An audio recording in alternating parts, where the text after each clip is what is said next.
여러분, 마태복음 강의 79번째 시간이에요.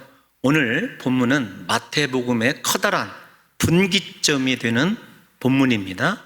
미리 여러분들에게 조금 기억하셨으면 하는 마음에서 말씀을 드리면, 마태복음 11장 27절까지는 비교적 그래도 이스라엘 백성들이 예수님을 환영하고 호의적입니다. 그런데 오늘 본문부터 시작해서 십자가에 예수님이 못 박혀 죽으실 때까지는 적대적이 되죠. 그래서 이 12장의 두 개의 사건이 굉장한 이 마태복음 흐름을 바꾸는 중요한 단초 역할을 하고 있다, 이렇게 여러분들에게 말씀드릴 수 있어요. 오늘부터 본격적으로 바리새인들과 서기관들이 예수님을 공개적으로 대적하기 시작합니다. 그래서 여러분들에게 12장, 오늘과 다음 주에 살펴볼 안식일의 문제가 얼마나 중요하게 다뤄져야 되고, 그 안식일 문제 때문에 직접적으로 예수 그리스도께서 십자가에 못 박혀 죽게 되었다라고 하는 것을 머릿속에 이해를 하시고 마태복음 28장까지 읽어보시면 하나의 커다란 이런 분수령이 또다시 여러분들에게 제대로 이해되리라, 이렇게 생각이 되어집니다. 서론이 너무 어려워서 죄송해요. 그러면 왜 이 안식일 문제가 예수님을 공개적으로 대적하게 하고 십자가에 결국 못 박아 죽게 했느냐라고 하는 것은 안식일과 이스라엘 백성들의 특별한 관계 때문에 그래요. 예수님께서 그 특별한 관계를 모르시고 말씀하신 것은 아닌데, 안식에 관한 말씀을 여러분들이 떠올리셔야 되죠. 지난 시간에 살펴본 말씀, 유명한 말씀 때문에 그렇습니다. 마태복음 11장 28절, 수고하고 무거운 짐진 자들아 다 내게로 오라, 내가 너희를 쉬게 하리라. 나는 마음이 온유하고 겸손하니 내게 와서 배우라. 이런 말씀 주님께서 분명히 주셨거든요. 이 11장 28절이 그래서 중요해요. 쉼이란 말 때문에, 그리고 인생에 대한 정의 때문에 그렇습니다. 먼저 인생에 대한 예수님의 이해가 어떤 것이죠? 정의가, 인생은 수고하고 무거운 짐진 자들이에요. 즉 수고하고 라고 하는 말은 지난 시간에 설명해 드린 대로 능동적으로 우리가 좋아서 하는 그 일 가운데서도 인생은 수고하고 땀 흘릴 수밖에 없습니다. 쉼이 없어요. 무거운 짐은 수동태로 쓰여져 있다, 이렇게 말씀을 드렸어요. 내가 원하지 않는데 인생에 환란이 찾아오고 폭풍이 찾아오는 것을 이야기합니다. 그 수고하고 무거운 짐, 이 말을 다른 말로 표현하면 죄 아래서 살아가고 있는 인생, 이렇게 이야기할 수 있습니다. 그래서 지난 시간에 창세기 3장 2절에서 3절 말씀을 인용해서 여러분들에게 인생이 하나님을 떠나서 얻어지게 된 건 땅에서의 저주, 무거운 짐과 그 다음에 땀 흘리고 수고해야 되는 것이다, 이렇게 정의를 해드렸어요. 그래서 예수님께서는 내게로 오라라고 하는 말을 통해서 어떤 것을 정의해 주셨냐면, 인생의 죄 문제를 해결해야만 진정한 안식, 쉼을 누릴 수가 있어요. 그런데 이 쉼이란 말, 안식이란 말은 무의도식이 아니다, 아무것도 안 하고 그냥 앉아서 편하게 사는 것이 아니다라고 말씀을 드렸어요. 원래 이 쉼이라고 하는 단어는 다른 뜻이 아닙니다. 새롭게 하다, 그 다음에 새로운 생명을 공급해 주다, 새로 살게 해주다, 이런 뜻을 가지고 있습니다.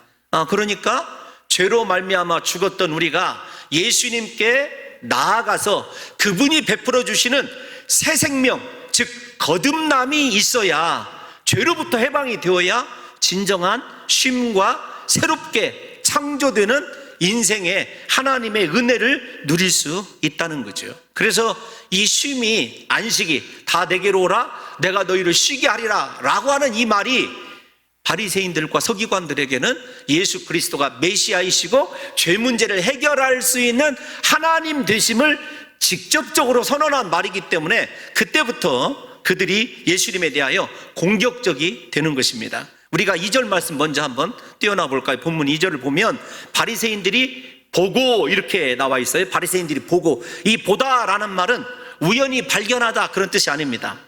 의도적인 뜻을 가지고 무언가를 캐내려고 집중해서 바라보는 것을 이야기하거든요.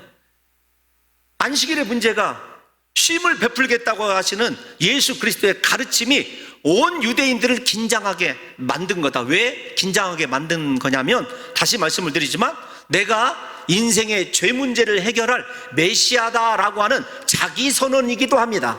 반대로 이야기를 하면 반대가 아닙니다. 우리 입장에서 생각을 해보면 예수님 외에 우리에게 안식을 주실 분이 없으시죠.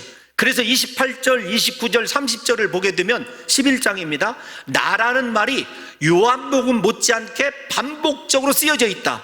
즉 예수님만이 우리의 죄 문제를 해결할 수 있고, 예수님만이 내 마음속에 진정한 평화와 안식을 주시는데, 그 안식이 예수님으로부터 새롭게 거듭나는 진정한 변화된 삶을 살아가는 하나님의 새로운 생명이, 예수 안에 있는 영생이 내 안에서 시작되는 것이 안식의 정의다, 이렇게 말씀을 드렸어요. 그러면 유대인의 입장, 바리새인들과 서기관들의 입장에서 본문을 좀 생각해 볼까요?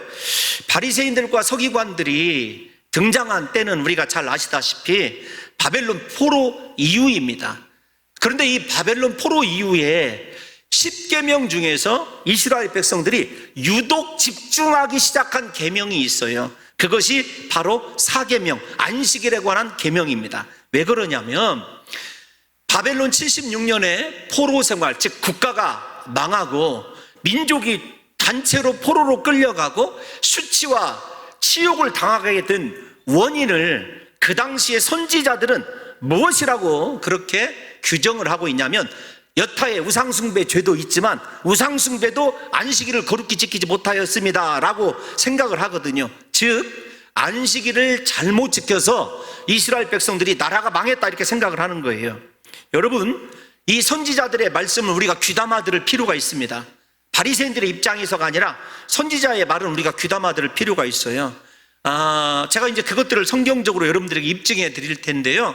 우리가 주일 예배를 드리는 것, 주일을 지키는 것이 내 인생의 흥망성쇠와 관련이 있다고 생각하고 아주 무겁게 들으셔야 돼요. 단순히 안식일 문제가 예수님을 십자가에 못 박아 죽게 하는 어떤 중요한 시발점이 되는 것도, 이해하는 것도 중요하지만, 내 삶에서 과연 진정한 안식, 새로움이 있는가, 새 생명이 있는가, 나는 예수님께서 새롭게 하시는 변화된 성품 그리스도를 닮음이 있는가, 이거 본질이고 중요합니다. 그런데 그 본질의 연장이 거룩한 주일을 지키면서 그 주일 안에서 주님이 주시는 우리에게 에덴 동산에서 약속하신 은혜와 복을 받을 수 있는 길이기도 하다는 거죠. 즉 영육 간의 회복과, 이렇게 얘기를 해야 되겠습니다. 영혼이 잘 되는 복, 그 다음에 범사가 형통한 복이 이 거룩한 주일을 지킴 안식일 때문에 가능하다라는 것을 먼저 우리 성도 여러분들께서 두 번째로 좀 이해를 해주셨으면 좋겠어요. 왜 그렇게 바리새인들과 서기관들, 이스라엘 백성들이 안식일에 목을 매게 되었느냐, 가장 중요하게 생각하는 계명이 안식일 계명이 되었느냐, 선지서를 통해서 한번 확인을 해볼게요. 먼저 이사야 56장 한번 읽어보도록 하겠습니다. 이사야 56장 2절 시작. 안식일을 지켜 더럽히지 아니하며 그의 손을 금하여 모든 악을 행하지 아니하여야 하나니, 이와 같이 하는 사람, 이와 같이 굳게 잡는 사람은 복이 있느니라. 아멘. 이사야가 메시아의 노래를 부르면서 안식일을 더럽히지 말아라, 그 다음에 하나가 어떤 것이죠? 구체적인 악을 행하지 말아라, 그래야 복이 있다, 이렇게 얘기를 하십니다. 그만큼 안식일을 따로 정의를 해서 설명을 할 정도죠. 우리가 이사야 56장 6절과 7절도 다시 한번 읽어볼게요. 이사야 시작. 또 여호와와 연합하여 그를 섬기며 여호와의 이름을 사랑하며 그의 종이 되며 안식일을 지켜 더럽히지 아니하며 나의 언약을 굳게 지키는 이방인마다 내가 곧 그들을 나의 성산으로 인도하여 기도하는 내 집에서 그들을 기쁘게 할 것이며 그들의 번제와 희생을 나의 제단에서 기꺼이 받게 되리니 이는 내 집은 만민이 기도하는 집이라 일컬음이 될 것임이라. 아멘. 안식일을 통해서 하나님과의 관계, 그 다음에 자기 자신에게 하나님께서 주시는 모든 은혜를 예배하는, 제사하는 것들이 하나님께 연락되는 기준이 어떤 것이었냐면 안식일을 더럽히지 않는 것이었습니다. 이사야 선지자만 그럴까요? 아닙니다. 우리 에스겔서를 한번 읽어보겠습니다. 에스겔 20장 13절 한번 다 같이 읽어보겠습니다. 시작. 그러나 이스라엘 족속이 광야에서 내게 반역하여 사람이 준행하면 그로 말미암아 삶을 얻을 나의 율례를 준행하지 아니하며 나의 규례를 멸시하였고 나의 안식일을 크게 더럽혔으므로 내가 이르기를 내가 내 분노를 광야에서 그들에게 쏟아 멸하리라 하였으나. 아멘. 여러분, 안식일과 주일의 차이점은 나중에 다시 한번 설교할 때 말씀을 드리도록 하고요. 중요한 건 이스라엘이 왜 패망했느냐? 안식일을 더럽혔기 때문에 그렇고, 이사야의 메시아의 종의 노래를 통해서 하나님께서 이스라엘 백성들에게 원하시는 것은요, 안식일을 거룩히 지키는 거예요. 우리에게 주일을 성수한다라고 하는 것이 얼마나 중요한 개념인지를 생각하셔야 됩니다. 하나만 더 읽어볼게요. 에스겔 20장 20절 한 번만 더 읽어보겠습니다. 시작. 또 나의 안식일을 거룩하게 할지어다. 이것이 나와 너희 사이에 표징이 되어 내가 여호와 너희 하나님인 줄을 너희가 알게 하리라 하였노라. 아멘. 안식일을 뭐라고 얘기하고 있죠? 나의라고는 소유격이 붙어져 있어요. 하나님의 날입니다. 그래서 안식일은 인간의 관점에서 지키는 날이 아니라 인간의 시각에서 생각하는 날이 아니라 하나님의 관점에서 지키고 하나님의 시각으로 이해하는 날이에요. 하나님의 날입니다. 그래서 사실은 우리가 주일을 지키는 그날이 세상의 평일보다 훨씬 더 피곤한 날이기도 해요. 그러나 그날이, 다시 말씀드리지만, 나의 희생제사, 내가 하나님과 사랑으로 연합하고 그 다음에 하나님께서 내 기도를 들어주시게 하는, 내 인생을 형통하게 하시는 중요한 날입니다. 그래서 이스라엘 백성들이 바벨론의 포로의 생활을 할 때 깨달은 것이 있어요. 안식일을 거룩히 지키자. 그래서 그때 탄생하게 된 것이 무엇이냐면 신화국회라고 하는 회당입니다. 회당을 세워서 남자 10명만 모이면 회당을 세워서 그들이 매 안식일마다 하나님의 말씀을 듣고 예배하기로 작정을 했어요. 그리고 그 안식일에 말씀을 전하고 말씀을 세워가는 특별한 사람들이 탄생한 것이 바리새인들과 서기관들이거든요. 그래서 바리새인들과 서기관들의 존재의 뿌리가 안식일이다, 이렇게 이해를 하셔도 여러분 틀린 말은 아닐 듯 싶습니다. 그래서 그들이 안식일을 지키는 운동을 벌이게 되고, 그들 때문에 예수님이 오시는 그날까지 한 가지 그들이 크게 공헌한 것이 있어요. 어떤 것이냐면 우상 숭배가 사라지게 되고 안식일이 거룩히 지켜졌다는 거예요. 그러나 그 안식일의 규례가 말씀이 원하는 것과 다른 것이 있기 때문에 문제가 되죠. 이런 관점에서 이렇게 안식일을 목숨보다 귀하게 생각하는 바리새인들이 예수 그리스도께서 내가 안식이다, 쉼이다 선언하기 시작한 이후에 제자들이 하는 그 일을 보고 이제 분노하기 시작하고 예수님에 대하여 공개적으로 대적하기 시작하는 거예요. 우리 12장 1절 오늘 본문 한번 읽어보도록 하겠습니다. 시작. 그때에 예수께서 안식일에 밀밭 사이로 가실새 제자들이 시장하여 이삭을 잘라 먹으니. 아멘. 여러분 생각해 보십시다. 안식일에 제자들이 밀밭 사이로 갔어요. 배가 고팠습니다. 그래서 이삭을 잘라 먹었어요. 잘라 먹은 것을 보고 예수님께 항변하기 시작하죠. 2절에 보면 당신의 제자들이 안식일에 하지 못할 일을 하고 있습니다. 이게 2절의 말씀이에요. 예수님께 제자들을 일종의 고소하는 거죠. 다른 말로 얘기하면 이런 겁니다. 당신이 랍비라면서 왜 랍비인 당신이, 당신의 제자들이 안식일에 하지 못할 일을 하도록 내버려 두는가? 라고 하는 도전이 시작되는 거예요. 그러면 우리가 한번 생각을 해보십시다. 안식일에 하지 못할 일이 과연 무엇일까요? 밀 이삭을 잘라 먹은 것일까요? 여러분, 여기 밀 이삭을 잘라 먹다라고 하는 것은 유대인들에게 어떻게 받아들여져야 되는지를 한번 생각해 볼까요? 신명기 23장 24절에서 25절 한번 읽어보겠습니다. 시작. 내 이웃의 포도원에 들어갈 때에는 마음대로 그 포도를 배불리 먹어도 되느니라. 그러나 그릇에 담지는 말 것이요. 내 이웃의 곡식밭에 들어갈 때에는 내가 손으로 그 이삭을 따도 되느니라. 그러나 내 이웃의 곡식밭에 낫을 대지는 말지니라. 아멘. 하나님 나라의 정의로 알려져 있는 말씀이에요. 하나님 나라의 정의는 어떤 것이냐면 내 소유를 법적으로 지키는 것도 중요하지만 자비와 긍휼을 행하는 거예요. 특별히 시장하다고 느끼는 나그네, 가난한 사람, 고아, 과부들은 포도원에 들어갈 때는 그릇만 갖고 들어가지 않고 배고플 때 들어가서 따먹을 수가 있었어요. 그래서 제가 일부 때 이렇게 말씀을 드렸습니다. 일부 때 공교롭게도 포도 농사하시는 장로님, 집사님들이 다 앉아 계셔서 신명기 23장 24절은 우리 장로님이 안 좋아하시는 말씀입니다. 만약에 제가 배가 고프다고 해서 배가 고플 때마다 거기서 배 부르도록 그거 따먹어 봐요. 그런데 여러분, 이게 하나님 나라 정의라니까요.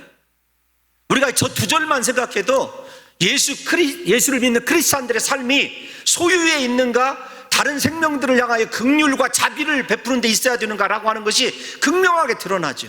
그러니까 말씀이 제대로 다스려지면 배고픈 사람 혹은 굶주려 죽는 사람이 나타나지 않는 거예요. 그러면서 하나님께서 그들의 소유를 인정하셔요. 이게 하나님 나라 정의입니다. 공의이죠. 그럼 이 하나님 나라의 정의에 비춰보면 안식일에 제자들이 밀밭 사이로 지나갔습니다. 이삭을 따서 손으로 먹었습니다. 죄일까요? 죄가 아닐까요? 죄가 아니죠. 여러분들의 죄가 아니라는 것을 말씀드리고 있는 거예요. 그렇다고 한다면 무엇이 바리새인들에게 안식일을 범하였다고 그렇게 지적을 받게 되는가? 곡식 따먹는 문제가 아니라 문제는 곡식을 터는 행위에 있어요. 제가 찾아봤더니 여기 잘라 먹었다, 자르다라고 하는 헬라어는요, 손으로 잡아서 훑어 뜯어내다, 그런 뜻입니다. 손으로 잡아서 훑어 뜯어내다, 안식일에. 안식일의 원래 규례는 출애굽기 20장 8절이죠. 어떤 말씀이냐면 너희는 안식일을 기억하여 거룩하게 지키라 라는 말씀이에요. 안식일을 기억하라, 생각하라. 늘 이 말은 어떤 것이냐면 7날이 있지 않습니까?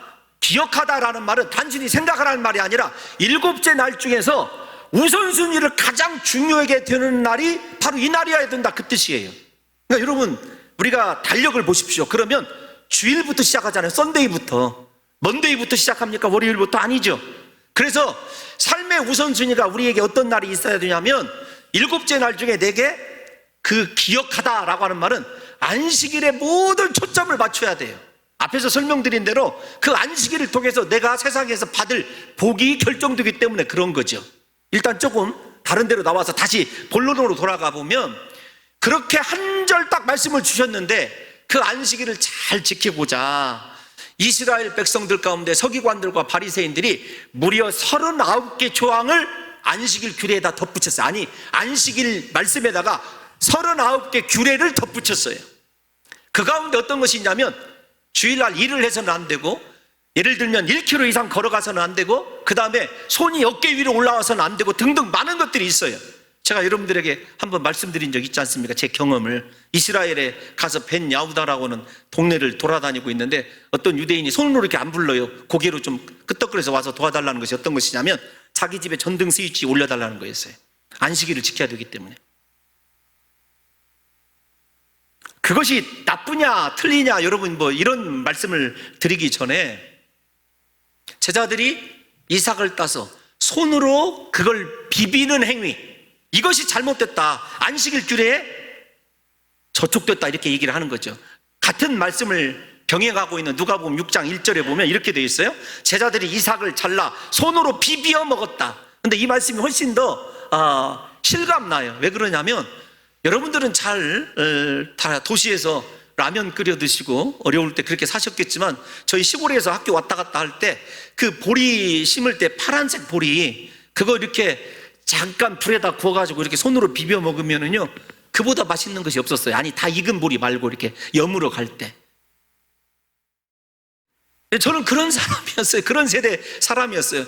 손으로 비벼 먹는 그 행위 때문에 안식일을 범했다는 거예요. 이 말에 대하여 예수님께서 어떻게 예를 드시냐면 두 가지 예를 듭니다. 하나는 사무엘상 21장에 나오는 다윗과 그의 병사들이 행한 일, 또 하나는 안식일에 거룩한 성소에서 일하는 제사장에 관한 이야기예요. 먼저 3절 4절 한번 본문 3절 4절 읽어볼까요?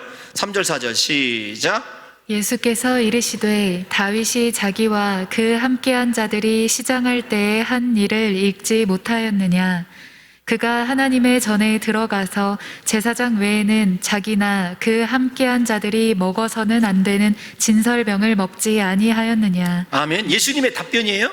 그런데 그 답변이 예수님의 단독의 가르치심이 아니라 말씀을 그대로 인용하고 있다는 것을 사랑하는 성도 여러분들이 이해하셔야 돼요.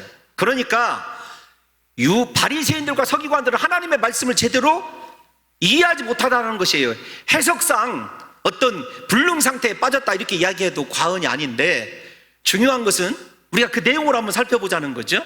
왜 예수님께서 저 말씀을 인용하는가? 우리가 잘 아시는 대로 다윗이 사울에게 쫓겨서 배가 고파서 시장에서 죽을 지경이 됐어요. 광야에서 생활하다 보니까. 그러다가 노비라고 하는 땅에 들어가게 되어 있어요.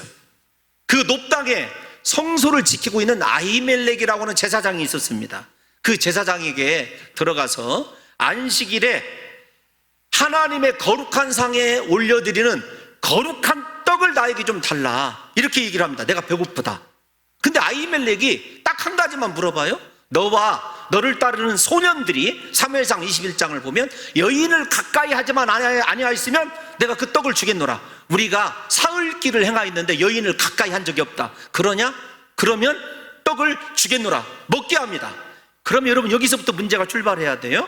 아히멜렉이 거룩한 하나님의 떡상에 있는 이 진설병을 다윗에게 준 행위를 우리가 어떻게 이해해야 되느냐라고 하는 것이 중요한데, 먼저 우리가 레위기를 한번 읽어보도록 하겠습니다. 24장 8절에서 9절 한번 읽어볼까요? 시작. 안식일마다 이 떡을 여호와 앞에 항상 진설할지니 이는 이스라엘 자손을 위한 것이요 영원한 언약이니라.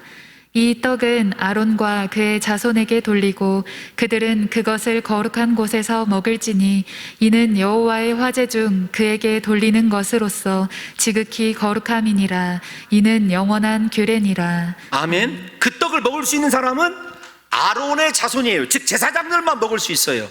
그 다음에 반드시 그 떡이 밖으로 나가면 안 돼요.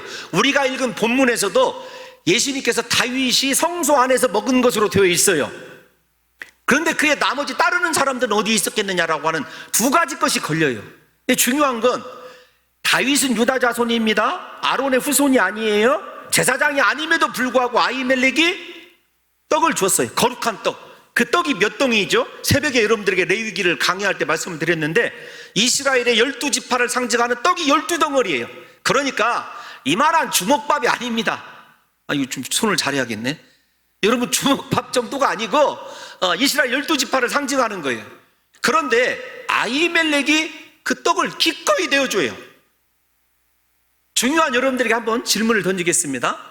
그렇게 하나님의 레위기법에 어긋난 일을 한 아히멜렉에 대해서 성경이 책망하고 있느냐?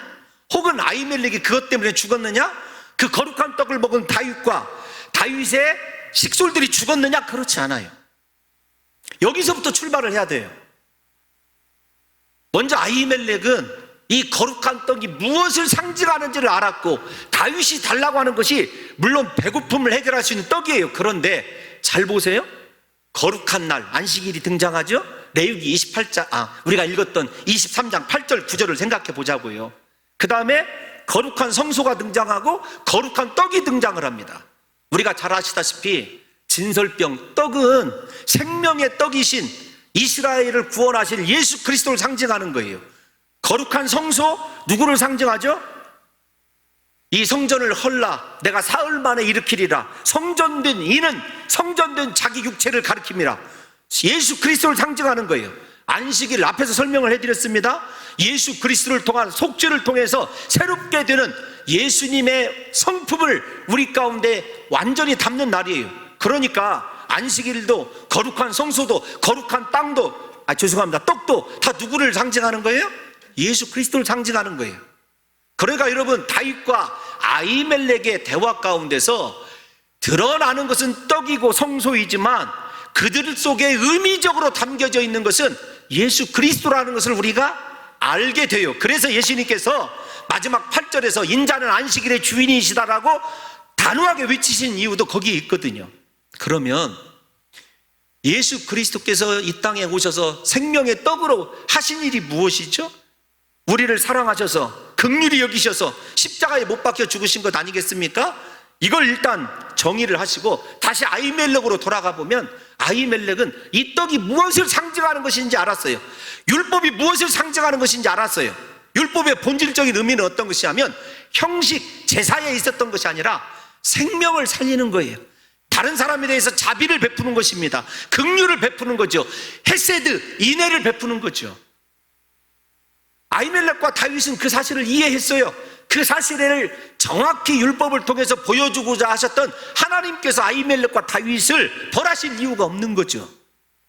그러면 오늘 본문으로 돌아와 봅시다. 사랑하는 성도 여러분들이요, 오늘 예수님께서 이 제자들에게 그리고 바리새인들에게 해주시는 이 말씀을 통해서 우리가 알 수 있는 것이 있어요. 안식일에 관한 규례가 중요한 것이 아니라 그 규례를 정하신 하나님의 의도가 중요한 거죠.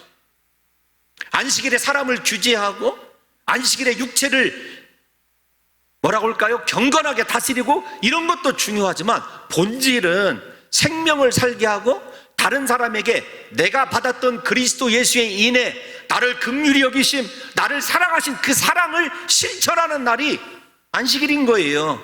다시요, 밀밭 사이로 가서 안식일 규례에서도 그곳에서 하나님 나라의 정의는 소유가 아닙니다.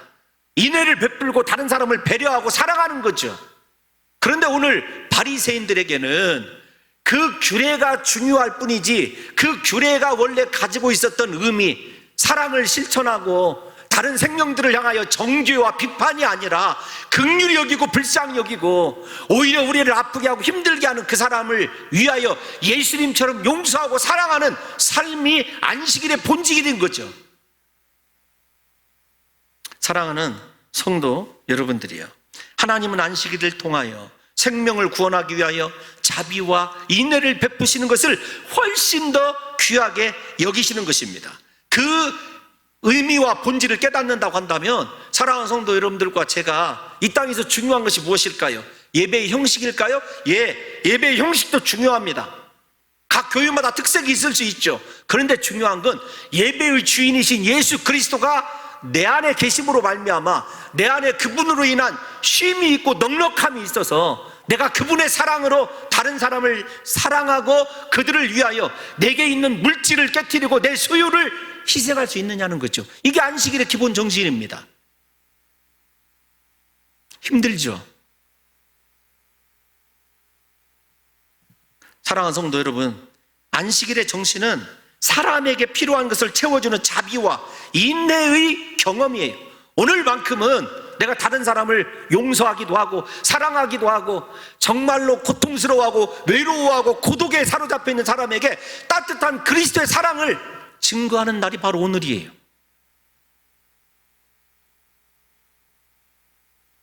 두 번째 예수님께서 예로 들으신 것이 어떤 것이죠? 간단합니다. 안식일에 제사장들이, 우리 5절 말씀 한번 읽어볼까요? 5절 시작. 또 안식일에 제사장들이 성전 안에서 안식을 범하여도 죄가 없음을 너희가 율법에서 읽지 못하였느냐. 안식일에 우리가 잘 알다시피 제사장들이 떡을 만들어야 돼요. 그러면 곡식 가져온 것을 가지고 절구에 찧어야 되고, 그러니까 여러분 손을 사용하는 거 당연하죠. 그 다음에 그거 잘 채로 받쳐서 거슬려야, 잘 걸러내야 되고, 그 다음에 떡을 반죽해서 만들어야 됩니다. 제사를 지내야 되니까 장작을 패야 되고 불을 패야 돼요. 거기에다가 이제 무엇을 해야 되죠? 칼을 잘 갈아서 짐승 각을 뜰 준비를 해야 됩니다. 그리고 실제적으로 그렇게 일을 해요. 그런데 안식일에 성소에서 일하는 제사장들이 안식일을 범하였다, 주님이 분명히 얘기하십니다. 안식일을 범하였는데 중요한 건 어떤 것이냐면 죄가 되지 않는다는 거예요. 왜요? 그 제사 자체가 하나님과 인간 사이를 화목하게 하는 일이고 중요해요. 이게 인간의 죄를 속량하는 그 일을 위하여 자기 자신을 노동으로 드리기 때문에 그런 거죠. 그래서 안식일을 범하였지만 규례로 보면 죄가 아닌 것이죠. 마찬가지입니다. 사랑하는 성도 여러분들과 제가 이 안식일의 규례를 통해서 배워야 될 게 있어요. 어떤 것이냐면 나를 희생하고 있는가, 나의 수고와 나의 헌신을 통해서 하나님과 내가 알고 있는 다른 형제가 화목할 뿐만 아니라 그 화목하는 모습을 바라보면서 내가 다른 사람의 허물과 죄를 정죄하고 비판하고 판단하는 것이 아니라 그분의 화목제물이 하나님 앞에 올려지기를 곁에서 정말로 긍휼히 여기는 마음으로 그 죄 때문에 괴로워하고 힘들어하는 그 사람 심정이 되어서 함께 제물이 되어주고 제사를 드려주고 있는 제사장의 역할을 우리가 하고 있느냐는 거죠. 우리가 예수 믿으면서도 다른 사람의 허물에 대해서 쉽게 이야기를 합니다. 죄에 넘어짐에 대해서도 너무나 잘 비판을 하죠. 그런데 우리 자신의 죄인됨을 발견하지 못하는 것이 안식일 규례와 딱 맞는 우리의 모습이에요. 다시 말씀을 드리지만 안식일은요, 나를 희생하고 나를 드림으로 다른 성도가 하나님을 만나고 하나님께서 베푸르신 용서의 은혜, 하나님과 화목하게 되는 그것을 최고의 기쁨으로 여기는 복된 거룩한 제사장의 삶을 실현해내는 날이 바로 오늘이에요. 그래서 우리가 어떤 찬양을 드리느냐, 어떻게 기도하느냐, 그 다음에 어떻게 하나님의 말씀을 선포하느냐 중요하지만 우리를 위하여 십자가에서 그렇게 죽으심으로 말미암아 내 허물과 죄를 용서하신 예수님의 그 사랑을 가지고 내가 다른 사람에게 어떻게 대하는지를 보는 날이 여러분 오늘이지, 나 안식일 거룩히 지킨다고 집에 틀어박혀서 나 혼자만 생각하는 거 그거 아니라는 거죠. 제가 여러분들에게 얼마 전에 이런 이야기를 해드렸습니다. 목사들에게 마틴 로이드 존스는 의사 출신의 목회자이거든요. 영국의 유명한 신학자이자 목회자입니다. 거의 사도 바울급으로 생각하는 사람이에요. 우리 목사님들이 책 좀 읽는다 하면 마틴 로이드 존스 책이 없는 것이 없어요. 근데 제가 그 마틴 로이드 존스의 책을 읽다가 이 시대의 한국교회 목사들이 고민하는 것을 그 시대에 영국에서 목회했던 유명한 목회자도 고민을 하고 있더라는 거예요. 어떤 거냐면 주일날 성도들이 교회에 나설 때 최고의 목적이 하나님을 만나는 것이 아닙니다. 거룩한 예배자가 되고 안식일의 주인이신 예수님에게 내 죄를 다 내려놓고 쉼을 얻는 날이 아니라 집을 나설 때 이렇게 나선다는 거예요. 참 기가 막혔어요. 빨리 갔다 오자. 앉아서 딱 예배드리는 첫 기도가 빨리 마쳤으면 좋겠다. 우리 교회도 아마 거의 그런 성도들이 있을 것 같기도 해요. 설교가 왜 이렇게 40분씩이나 꼭 해야 돼? 이제 언제 마태복음은 끝나는 거야? 여러분. 그런데 중요한 게 그 다음 말이에요. 집에 빨리 가서 하는 일이 어떤 거냐면 요즘 말로 각색하면 파자마로 갈아입습니다. 그리고 카우치에 앉아서 소파에 앉아가지고 리모컨을 듣고 TV 재핑을 하는 거예요. 여기 틀었다 저기 틀었다.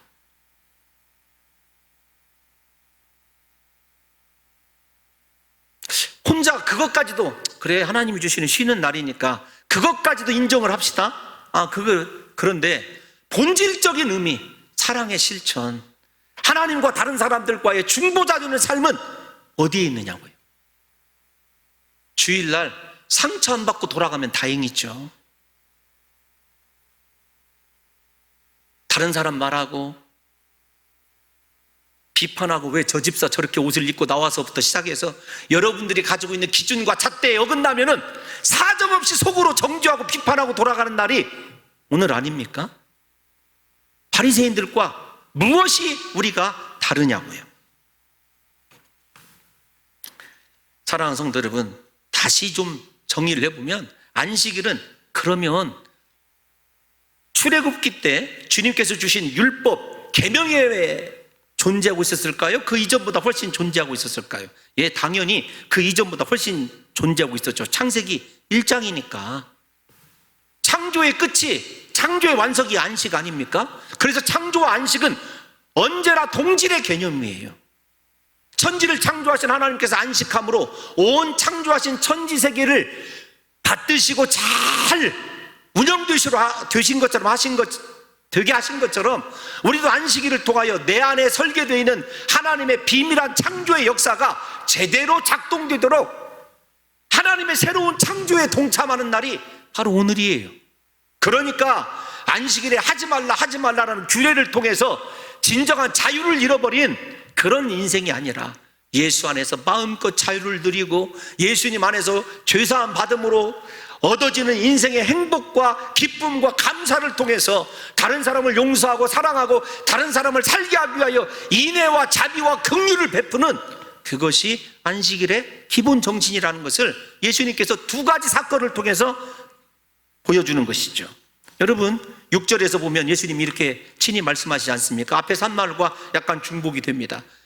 내가 너희에게 이르노니 성전보다 더 큰 이가 여기 있느니라. 여기서 성전보다 크다라고 하는 말은 우리가 생각할 때 부피상 혹은 나름대로 어떤 크기상으로 이해하기 쉬운데 그런 말이 아닙니다. 어떤 말이냐면 성전은 모형이고 크다라는 말, 큰 이라는 말은 진짜 그 모형의 본질이 나다라는 거죠. 앞에서 설명해 드렸습니다. 거룩한 떡, 거룩한 성소, 안식일의 주인 다 예수님을 상징하는 거예요. 그래서 주일은 안식일은 예수님과 내가 온전히 하나 되는 날이고 온전히 예수님께 나가서 내 짐을 맡기고 그분 안에서 내가 새로워질 때 내 인생을 바라보는 시각이 달라지고 내 삶에 찾아온 무거운 짐을 바라보는 시각이 달라지는 거죠. 여러분 오늘 우리가 죄송합니다.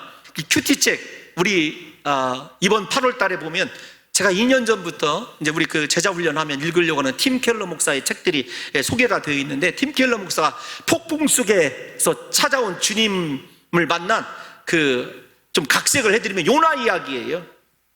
요나가 하나님의 말씀에 불순종했습니다. 불순종한 그 뒤부터 따라 붙는 것이 무엇이냐면 폭풍이었어요. 그런데 그 폭풍 때문에 요나가 망했느냐? 그렇지 않다는 거예요. 그 풍랑을 통해서 하나님의 선하심을 발견하고 우리가 잘 아는 팀 켈러가 로마서 8장 28절로 거의 결론을 맺거든요. 하나님을 사랑하는 자 곧 그 뜻대로 부르심을 입은 자들에게는 모든 것이 합력하여 선을 이루느니라. 사랑하는 성도 여러분들이요, 우리의 삶 속에 무엇이 중요하냐고요. 내 삶이 불순종하고 내 인생에 지금 예기치 못한 폭풍이 나를 따라옵는 그 순간에도 그 폭풍이 나를 삼키지 아니하고 오히려 하나님의 구원의 은혜를 경험한 요나와 같이 오늘 이번 안식일에 이 거룩한 주일을 지키시면서 사랑하는 성도 여러분들의 인생의 무거운 짐이 벗어질 뿐만 아니라 내 삶에 예기치 않게 따라붙게 된 그 풍랑이 오히려 하나님을 향하여 온전히 서게 되고 예수님께서 나를 새롭게 하시고 회복시켜 주심 때문에 내 삶이 주님께 다시금 주님이 원하시는 대로 드려지게 되는 복된 거룩한 날로 저와 여러분들에게 찾아와 주시기를 예수님의 이름으로 축원합니다. 그래서 예수님께서 7절에서 이렇게 결론을 내리시죠. 시작. 나는 자비를 원하고 제사를 원하지 아니하노라 하신 뜻을 너희가 알았더라면 무죄한 자를 정죄하지 아니하였으리라. 예수님은 안식일의 형식 때문에 무죄한 자가 죄있음 받고 정죄 당하셔서 십자가에 못 박혀 죽으셨다는 거죠. 예수님이 원하시는 건 무엇입니까? 하나님이 원하시는 건 무엇이냐고요? 예배의 형식입니까? 교회가 가지고 있는 프로그램입니까? 아니면 교회가 가지고 있는 인프라입니까? 아닙니다. 우리 교회가 비록 시골에 있는 교회지만 성도들이 예수님 닮아서 정말로 하나님이 원하시는 자비를 베푸는 삶, 그렇게 억만 죄악에서 죽어야 될, 아니 죽기를 사모해야 될 우리들을 살려주신 그분의 그 사랑이 나에게 찾아와서 내가 정말로 리뉴얼 되었다고 한다면, 새롭게 되었다고 한다면, 새 생명이 되었다고 한다면 거룩한 주일의 정신을 통해서 우리가 한 주간 살아갈 때 얼마나 많은 사랑을 베풀어야 되고 그분의 희생을 통해서 내가 다른 사람을 용서하고 세워줘야 되는 하나님의 거룩한 제사장이 되어야 되겠느냐고요. 부디 우리 봉동중앙교회 제사보다는 하나님이 원하시는 자비와 인애와 긍휼이 풍성해지시기를 예수님의 이름으로 축원합니다. 저와 여러분들 안에 진정한 이 안식일의 정신, 십자가의 정신, 십자가의 그 은혜 때문에 내 삶의 주인공이 내가 아니라 예수님이 되었으면 좋겠어요? 무슨 얘기냐면 마지막 8절입니다. 시작.